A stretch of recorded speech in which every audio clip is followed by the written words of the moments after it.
Pada kesempatan kali ini, kami dari kelompok 6 akan membahas mengenai reproduksi pada tumbuhan. Reproduksi atau perkembangbiakan merupakan salah satu ciri dari makhluk hidup. Dengan reproduksi, maka makhluk hidup dapat mempertahankan kelangsungan jenisnya atau spesiesnya sehingga tidak punah. Organisme yang mempunyai tingkat reproduksi yang tinggi memiliki kemungkinan lebih besar untuk mempertahankan kelangsungan hidupnya apabila dibandingkan dengan organisme yang mempunyai tingkat reproduksi yang rendah. Terdapat dua macam reproduksi tumbuhan, yaitu reproduksi vegetatif atau secara aseksual dan reproduksi vegetatif atau secara seksual. Reproduksi secara vegetatif atau aseksual terdiri dari vegetatif alami dan vegetatif buatan. Reproduksi generatif terbagi menjadi dua, yaitu pada Angiospermae dan Gymnospermae. Reproduksi generatif adalah terbentuknya individu baru yang dimana didahului dengan peleburan dua sel gamet. Peristiwa ini disebut pembuahan. Pembuahan atau fertilisasi pada tumbuhan berbiji akan terjadi apabila didahului oleh proses penyerbukan. Penyerbukan terbagi menjadi 4 macam, ada penyerbukan sendiri, penyerbukan tetangga, penyerbukan silang, dan penyerbukan bastar. Penyerbukan sendiri atau autogami ialah serbuk sari jatuh ke kepala putih dalam satu bunga yang sama. Contohnya, mangga, jambu, bunga turi, bunga sepatu, rambutan, bunga telang, dan masih banyak lagi. Kedua, penyerbukan tetangga atau geitonogami ialah serbuk sari jatuh ke kepala putik bunga lain tetapi masih dalam satu pohon yang sama. Contohnya jagung, padi, kelapa, kelapa sawit, mawar merah, mawar putih, dan lain-lain. Penyerbukan silang atau alogami ialah serbuk sari jatuh ke kepala putik bunga lain yang berbeda pohon tetapi masih satu jenis. Contohnya anggur, nanas, tebu, pepaya, sirsak, dan lain-lain. Penyerbukan bastar atau hibrid adalah serbuk sari jatuh ke kepala putik bunga lain pada pohon lain yang masih satu jenis tetapi beda varietas. Contohnya mawar merah dengan mawar putih, lili kuning dengan lili merah muda, jamu batu merah dan jamu putih, dan masih banyak lagi. Adapun contoh tumbuhan yang penyerbukannya dibantu oleh manusia, misalkan salak dan vanili. Contoh tumbuhan yang penyerbukannya dibantu oleh hewan, misalkan serangga, kelelawar, dan burung, yakni bunga penghasil madu serta bunga yang dapat mengeluarkan aroma, misalkan kamboja dan durian. Contoh tumbuhan yang penyerbukannya dibantu oleh air, yakni tumbuhan yang habitatnya di dalam air, misalkan hidrilla. Dan terakhir, contoh tumbuhan yang penyerbukannya dibantu oleh angin, yakni tumbuhan yang serbuk sarinya kering dan ringan, serta mahkota bunganya kecil, misalkan jagung dan rumput-rumputan. Perkembangbiakan secara vegetatif adalah cara berkembangbiak suatu makhluk hidup yang terjadi tanpa melalui perkawinan. Makhluk hidup baru tumbuhan berasal dari induknya. Perkembangan tumbuhan dengan cara ini dibagi menjadi dua, yaitu vegetatif alami dan juga vegetatif buatan. Perkembangbiakan vegetatif alami pada tanaman non-vaskular seperti lumut dilakukan dengan pembentukan gamai dan spora, sedangkan pada tumbuhan vaskular atau berpembuluh dilakukan oleh jaringan meristem pada akar, batang, dan daun. Berikut ada beberapa jenis perkembangbiakan vegetatif alami. Yang pertama ada rimpang. Rimpang adalah batang yang tumbuh ke dalam tanah dan berkembang biak secara horizontal. Pada batang tersebut kemudian akan tumbuh tunas dan akar baru. Tumbuhan yang berkembang biak dengan rimpang adalah temulawak, jahe, dan juga kunyit. Yang kedua ada stolon. Stolon hampir sama dengan rimpang, tetapi bedanya batang tumbuh horizontal di atas tanah. Saat batang menyentuh akar, akan terbentuk tunas dan akar tumbuhan baru. Koneksi dengan tanaman induk pun tidak akan terputus walaupun tanaman baru menjadi mandiri. Adapun contoh dari tumbuhan stolon adalah stroberi. Yang ketiga ada spora. Spora merupakan perkembangbiakan vegetatif dengan cara pembentukan kantung kecil berisi materi genetik yang dapat bertahan dalam keadaan kritis. Saat keadaan mendukung pertumbuhan, barulah spora tumbuh menjadi tanaman baru.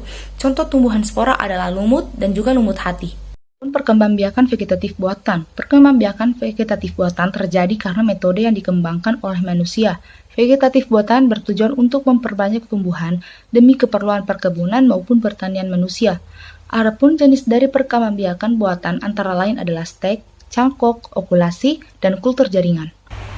Selanjutnya yakni tumbuhan lumut atau bryophyta.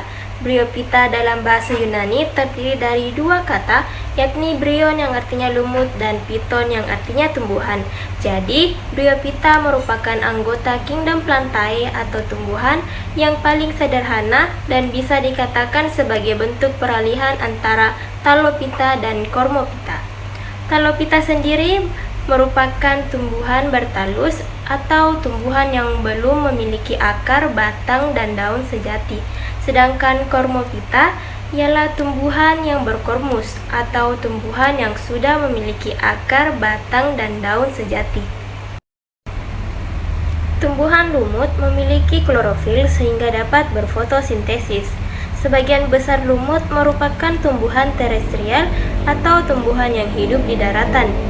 Nah, lumut mudah ditemukan loh, terutama di tempat yang lembab atau higrofit, di tanah, di tembok, di bebatuan lapuk, maupun yang menempel atau epifit di kulit pohon. Namun ada pula loh lumut yang dapat hidup di air, misalnya Rhiziocarpus natans. Tubuh lumut ada yang berbentuk lembaran, ada pula yang berbentuk tumbuhan kecil yang berdiri tegak dan memiliki bagian-bagian tubuh yang mirip dengan akar, batang, dan daun. Bagian tubuh yang menyerupai akar pada lumut disebut rhizoid. Adapun fungsi dari rhizoid ini ialah untuk menyerap air dan garam mineral. Pada ujung yang menyerupai batang terdapat titik tumbuh yang mengakibatkan lumut bertumbuh memanjang. Lumut hanya mengalami pertumbuhan memanjang dan tidak mengalami pertumbuhan membesar. Tubuh lumut tidak memiliki pembuluh angkut, xilem maupun floem. Jaringan pengangkut yang dimiliki oleh lumut berupa jaringan empulur. Air yang diserap oleh rhizoid dengan cara imbibisi kemudian diedarkan ke seluruh bagian tubuh melalui proses difusi. Sel-sel tubuh lumut memiliki dinding sel tetapi tidak diperkuat oleh lignin seperti tumbuhan darat lainnya. Klasifikasi tumbuhan lumut dibagi menjadi 3. Yang pertama, lumut hati atau Hepaticopsida. Lumut hati memiliki ciri-ciri yakni bentuk tubuh lembaran, pipi, dan berlobus. Banyak ditemukan di tempat lembab seperti hutan hujan tropis. Alat reproduksinya berbentuk payung, serta reproduksi secara seksual yang terjadi melalui peleburan dua sel, yakni spermatozoid dan ovum. Yang kedua, lumut tanduk atau Anthoceropsida. Lumut tanduk memiliki ciri-ciri yakni tubuhnya mirip lumut hati namun berbeda pada sporofitnya. Sporofit lumut tanduk membentuk kapsul yang memanjang. Habitatnya di daerah dengan kelembapan yang tinggi. Serta sporogonium tidak bertangkai dan membentuk tanduk sepanjang lebih kurang 12 cm. Yang ketiga, lumut daun atau Bryopsida. Lumut daun memiliki ciri-ciri yakni akarnya berupa rhizoid, tidak mempunyai sel atau jaringan, batangnya tegak, bercabang dan berdaun kecil, memiliki kutikula dan stomata yang dapat mencegah hilangnya air.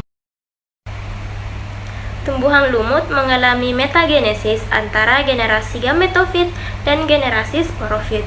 Tahapan metagenesis pada tumbuhan lumut ialah sebagai berikut. Yang pertama, spora haploid yang jatuh di tempat lembab akan berkecambah menjadi protonema. Yang kedua, protonema akan berkembang menjadi gametofit. Gametofit ialah tumbuhan lumut itu sendiri. Gametofit akan menghasilkan antheridium dan archegonium.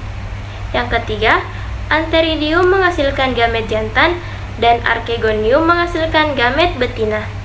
Yang keempat, fertilisasi antara gamet jantan dan gamet betina akan menghasilkan zigot diploid. Zigot akan berkembang menjadi sporofit. Pada sporofit terdapat sporangium atau kotak spora. Yang kelima, di dalam sporangium terdapat sel-sel induk spora diploid yang akan mengalami pembelahan meiosis menjadi spora haploid. Materi selanjutnya adalah mengenai tumbuhan paku. Tumbuhan paku dalam dunia tumbuh-tumbuhan termasuk golongan besar atau divisi Pteridophyta yang berasal dari kata pteron yang berarti bulu atau sayap dan pita yang berarti tumbuhan, yang diterjemahkan secara bebas berarti tumbuhan yang berdaun seperti bulu. Tumbuhan paku merupakan tumbuhan peralihan antara tumbuhan bertalus dengan tumbuhan berkormus, sebab paku mempunyai campuran sifat dan bentuk antara lumut dengan tumbuhan tingkat tinggi. Tumbuhan paku dapat dibedakan menjadi dua bagian utama, yaitu organ vegetatif yang terdiri dari akar, batang, rimpang, dan daun, sedangkan organ generatif terdiri atas spora, sporangium, antheridium, dan archeogium. Ini adalah habitat tumbuhan paku. Habitat tumbuhan paku yaitu di darat, terutama pada lapisan tanah di dataran rendah, tepi pantai, lereng gunung 350 meter di atas permukaan laut, terutama di daerah lembab, dan ada juga yang bersifat epifit atau menempel pada tumbuhan lain. Tumbuhan paku merupakan tumbuhan fotoautotrof. Tumbuhan paku ada yang hidup mengapung di air, misalnya Azolla pinnata dan Marselia serenata. Namun, pada umumnya, tumbuhan paku adalah tumbuhan terestrial atau tumbuhan darat. Selanjutnya mengenai struktur dari tumbuhan paku. Struktur tumbuhan paku terdiri atas 3, yaitu akar, batang, dan daun. Yang pertama adalah akar. Akar tumbuhan paku tersusun atas lapisan epidermis, korteks, dan stele. Jenis akar sejati pada tumbuhan paku merupakan akar serabut yang dilindungi oleh kaliptra. Pada daerah stele terdapat jaringan xilem dan floem dengan tipe konsentris tertutup. Letak xilem berada di tengah dan dikelilingi oleh floem. Kedua adalah batang. Batang tumbuhan paku ada beberapa yang muncul ke permukaan tanah, seperti paku tiang dan psilotum. Namun ada juga tumbuhan paku dengan batang yang berada di dalam tanah. Batang tumbuhan paku yang tumbuh di dalam tanah disebut dengan rimpang atau akar batang. Kebanyakan batang pada tumbuhan paku berupa akar tongkat yang disebut dengan rizoma. Ketiga atau yang terakhir adalah daun. Daun pada tumbuhan paku memiliki bentuk yang berbeda-beda. Contohnya, daun pada paku-pakuan dan daun pada paku tanduk. Selain itu, daun pada tumbuhan paku juga dikelompokkan berdasarkan fungsi dan ukurannya. Berdasarkan fungsinya, daun tumbuhan paku dibedakan menjadi daun tropofil atau berwarna hijau dan berfungsi untuk fotosintesis, dan daun sporofil yang berfungsi menghasilkan spora. Berdasarkan ukurannya, daun tumbuhan paku dibedakan menjadi daun mikrofil yang berukuran kecil, belum bertangkai daun, dan daun makrofil yang berukuran besar dan sudah bertangkai dan bertulang belakang daun. Selanjutnya adalah klasifikasi dari tumbuhan paku. Tumbuhan paku dapat dibedakan menjadi 4 jenis, yaitu paku purba atau Psilopitinae, yang kedua paku kawat atau Lysopidinae, yang ketiga paku ekor kuda atau Equisetinae, dan paku sejati atau Felicinae. Yang pertama adalah paku purba. Paku purba merupakan salah satu jenis tumbuhan paku yang hampir punah. Tumbuhan ini hidup di zaman purba dan sekarang ditemukan dalam bentuk fosil.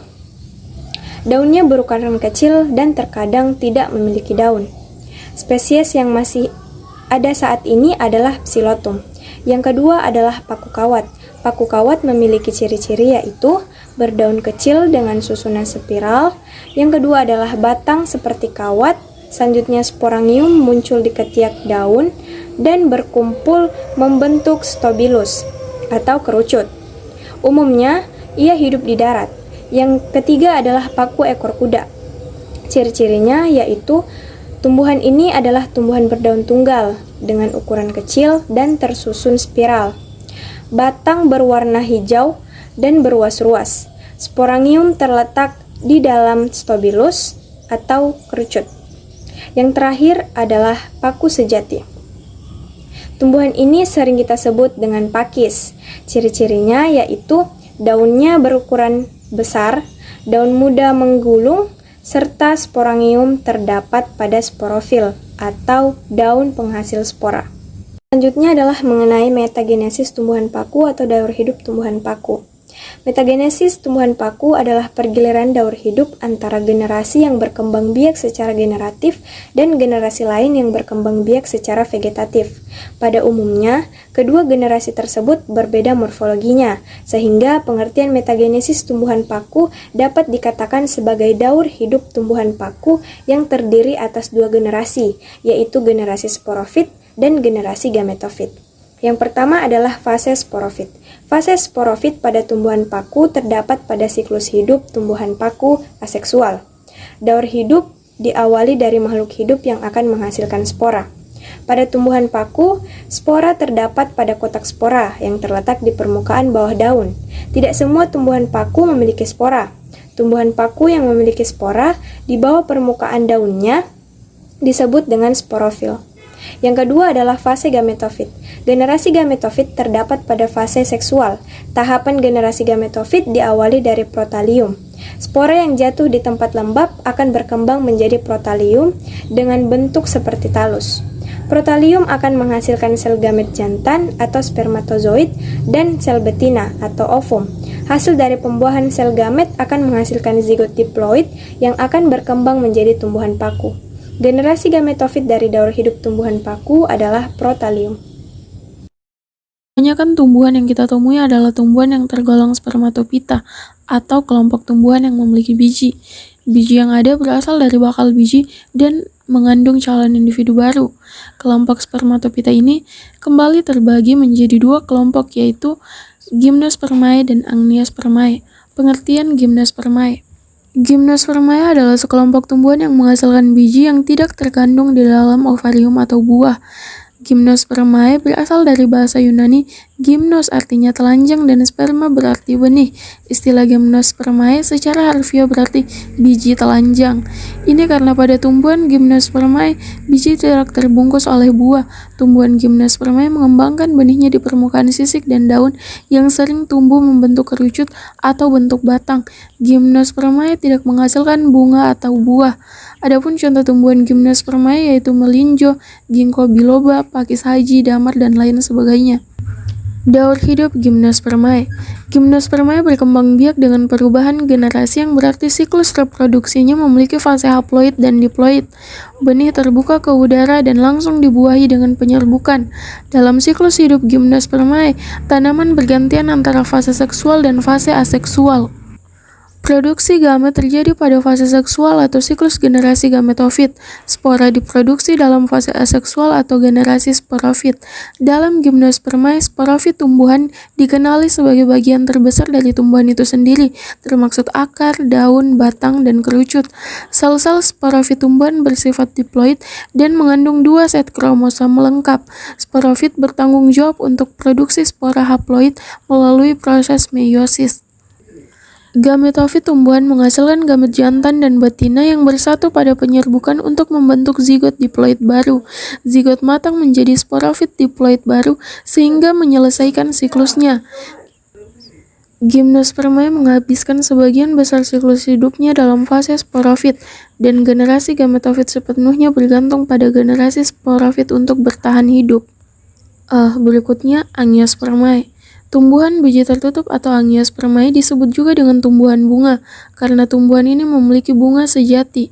Kata Angiospermae sendiri berasal dari bahasa Yunani, angion yang berarti kontainer atau wadah, dan sperma yang berarti biji. Hal ini mengacu pada struktur buah yang mewadahi biji. Adapun contohnya yaitu durian, jambu, mangga, rambutan, dan lain sebagainya. Siklus hidup Angiospermae. 1. Fase gametofit.